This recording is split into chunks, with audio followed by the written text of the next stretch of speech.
Every time my driver took me to work, he brought his girlfriend along. Since it was on the way, I never said anything about it. Until one day I opened the car door and found a note stuck to my seat in the back. Freeloaders not allowed in this car. I peeled the note off and turned to the driver. What is this? His girlfriend was sitting in the passenger seat glaring at me with open contempt. Can't you read? Every single day you mooch a ride off my boyfriend. Have you no shame? If you can't afford a cab, stay home. God, I can't stand leeches like you. I stared at her, completely baffled. The driver rushed over to my side and whispered his explanation. Ms. Pruitt, my girlfriend doesn't know I'm a chauffeur. She's the jealous type. The note is just her way of showing she cares about me. He paused, then added, also, she's not comfortable sharing a car with you. Let me drop her off first, and then I'll come back for you. Before I could respond, he climbed behind the wheel of my car and drove off. I stood on the curb, watching the taillights disappear. Then I calmly pulled out my phone and dialed 911. Hello, a man and a woman just took my car without permission. I'd like to report a theft. Never in my life had I imagined that as the CEO of a publicly traded company, someone would look me in the eye and call me a freeloader. And the car they drove off in was mine. 20 minutes after the call, a squad car pulled up in front of me. Two officers had barely stepped out when Alfred Lawrence came tearing around the corner in my black Maybach. He slammed the brakes, lurching to a stop just feet away, and jumped out. His face was chalk white. Ms. Pruitt, what happened? Why did you call the police? I looked at him, said nothing. One of the officers sized him up. Are you the individual Ms. Pruitt says took her vehicle without authorization? The color drained from Alfred's face even further. No, officers, this is all a misunderstanding. His hands went up, palms out. I'm Ms. Pruitt's driver. I drive her every day. I just dropped someone off on the way. Took a few extra minutes, that's all.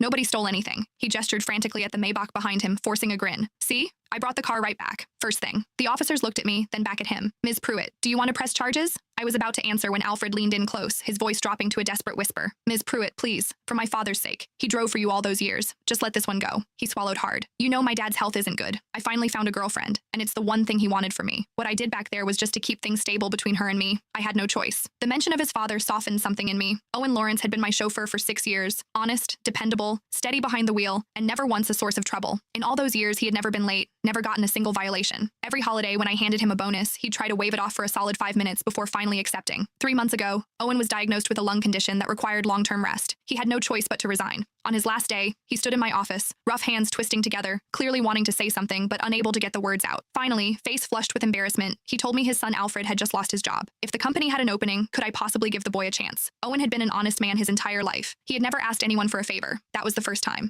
Out of respect for him, I said yes. For the first 2 months, Alfred did fine. Though he wasn't exactly the kind of driver who never gave you a moment's worry, he at least did what was expected. Pickups and drop-offs were on time, and the car was always spotless. But starting last month, things changed. The day it began, Alfred came to pick me up, and there was suddenly a woman caked in heavy makeup sitting in the passenger seat. I stared, confused. Alfred hurried out to open my door and explained in a low voice, Ms. Pruitt, this is my girlfriend, Kara Fox. Her workplace is on the way to the office, so I figured I'd give her a ride. I nodded and said nothing. Giving someone a ride along the way wasn't a big deal, but gradually something started to feel off. What was supposed to be on the way turned into a fixed, daily routine that never varied.